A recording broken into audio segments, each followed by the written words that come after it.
So, well, isn't it true that real human connection doesn't happen when we want to impress each other, but when we want to reveal each other?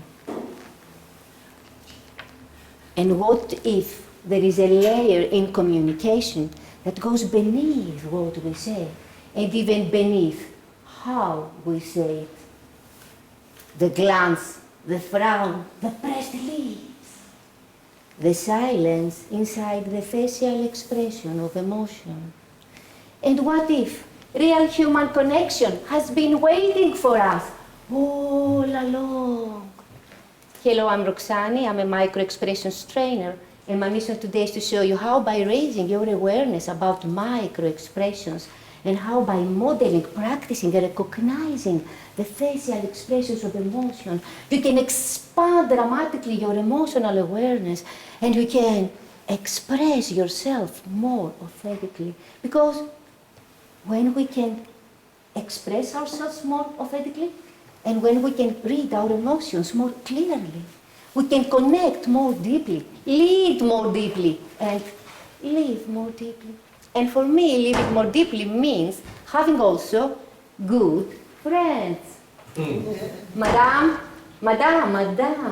and Monsieur, voila! Sophia and Panayota. Immediately I smile. A genuine smile, a heartfelt smile, a Duchenne smile. How about you? How would you feel if right in front of you, you are seeing your best friends? Would it be A, B, or C? This is the technique that Paul Ekman used back in 1967, in 1968, in the highlands of New Guinea. He was looking to find evidence for the universality of facial expression of emotions, like happiness, surprise, fear, disgust, anger, and sadness. And he was asking from a Stone Age culture just to point to the photo that matched with their emotion. An emotion like the one that you feel when you see your best friends. Take happiness, for example. Two key muscles are involved. First, zygomaticus major. It pulls the lip corners upward. It is the classic smile. And then we're having orbicularis, oculi, pars lateralis. It goes around the eyes. And this is harder to control voluntarily. And it pulls downward the skin right here at the outer part of our eyebrows. This is how we can recognize the genuine smile. It turns out that our facial expressions are not just random muscle movements, they're universal. They're automatic responses to emotions, as per Darwin in 1872. And 100 years later, Paul Ekman and Wallace Friesen, they were building on Darwin's findings, and they were proving whether you are grinning in Greece, or grinning in France, or grinning in Spain, the human face speaks the same. However, there are always personal factors or cultural or reasons that make people lead them to conceal and suppress their own emotions. And all this suppression doesn't just disappear, but it sneaks out in the form of micro-expressions, lasting less than half a second. And they reveal what someone really feels, even when they try to hide it, unconscious or not. As a coach, I have seen this happening once while walking with the speaker, sharing a happy family story. Everything seems so joyful until the moment. Micro-expression of fear, crossing the face, and then suddenly disappear. We gently paused and we discussed about this emotional mismatch. And it was that moment that my coachee realized how her family warnings, keep it silent, don't say too much. It was ready, it could take the center stage. And it was that moment that this idea came to me. integrating micro-expressions into public speaking. And I started introducing something new into my coaching by giving voice to the facial expression of emotion, by giving voice to micro-expressions, by recognizing the emotional mismatch, and by recognizing the overwhelming wording. And I have seen how this helps and transforms speakers because they have clarity, they reflect, they connect with themselves and also with their audience. Before, I spoke about my two friends, Sofia and Panayota. And with Sofia's permission, let me share how our endless conversations about facial expression of emotions, they have transformed Sofia's life. Sofia is an esthetician by profession. She's always focused on perfect faces, the flawless eyeliner, the flawless also makeup, and the teenagers' acne. Sofia, speedy Sofia, always running and rushing from highway to her work, from her work to her clients, from her clients, wherever you need her, with her big heart, always being there, always helping. Until one day something happened and something shifted. And instead of reacting in the usual rush way, instead, she slowed down, Sofia, slow down, Sofia. And she embraced the emotional weight behind her face, and she started embracing the emotional weight behind the face of the people around her, where connections, communication happens. And then we're having Panayota. Panayota is a nurse by profession. And during a long telephone conversation, she shared with me how she found the importance of facial expression of emotions in a hospital. All these years, she studied beside doctors, sharing life-changing news to people, to parents, to relatives, to colleagues, and how she has recognized even the smallest flicker of the face, a glance away, can add to family pain or offer them a silent support.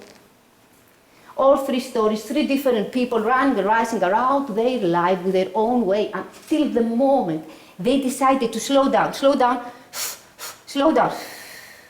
embrace the emotional truth, embrace the emotional story behind the people, behind your face. And then it is connection, engagement, acceptance, understanding began. So here is the invitation to you. When you notice them, don't fight them. Try not to hide them. Try also to be there for yourself. And instead, share something like, this is still hard to talk about. Or you can share to your audience, this event has changed the way I see the world. By doing this, you are giving the audience permission to feel something. You are bringing the audience with you. Because your story doesn't have to be perfect. Your story doesn't have to be polished. It just has to be true. My truth. This time it happened to me. I was invited to speak in a private club about body language. And that day, all beliefs were coming through my body, the tension and weight in the shoulder, tension in my jaw, all this stressful body language. Until the moment, Roxani, slow down, slow down, slow down. And I embraced the emotional truth behind my face, and I gave it a name. Based on my body language, how do you find me so far? And it was the rescue moment, it was the rescue time where we all came to connection and engagement. It was just the starting point. And from that day onwards, I changed the way I approach my audience. I let go the need of perfection aside, and then I keep and I tell the story, I tell my truth.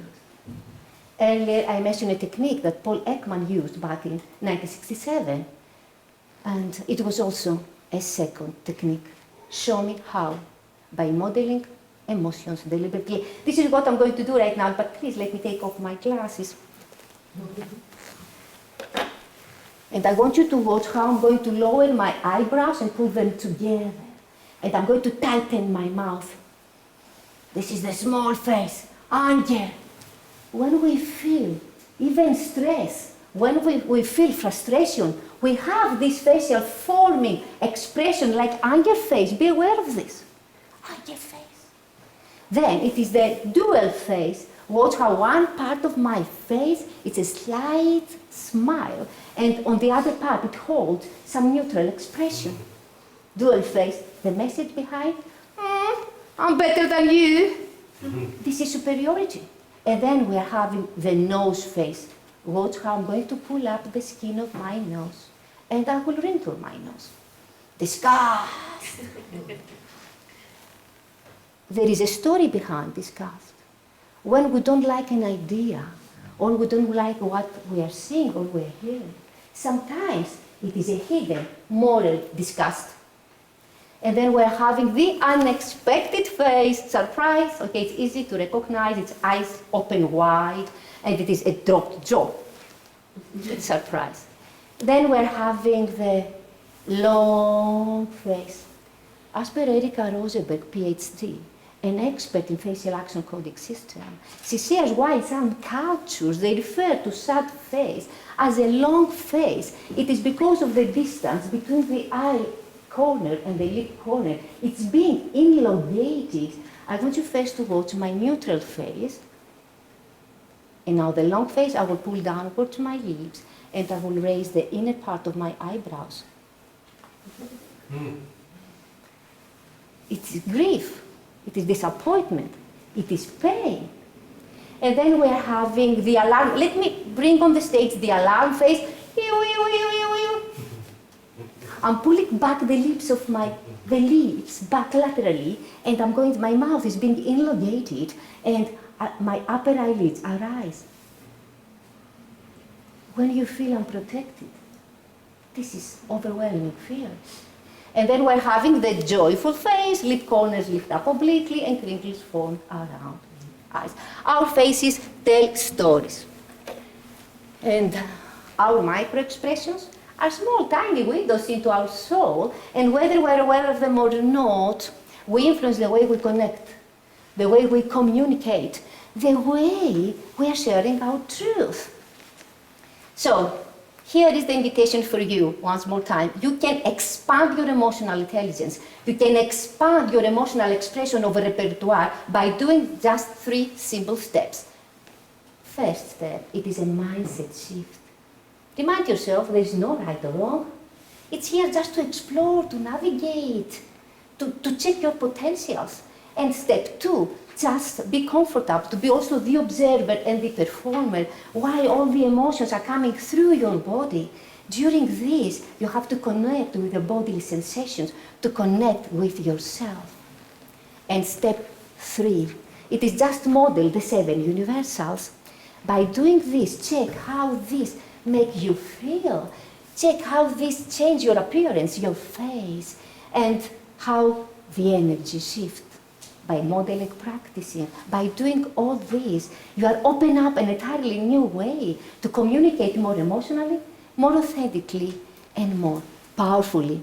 Because your face, your micro-expressions, your facial expressions of emotions, they'll no longer be something to hide, but a tool to connect with yourself more deeply. Thank you.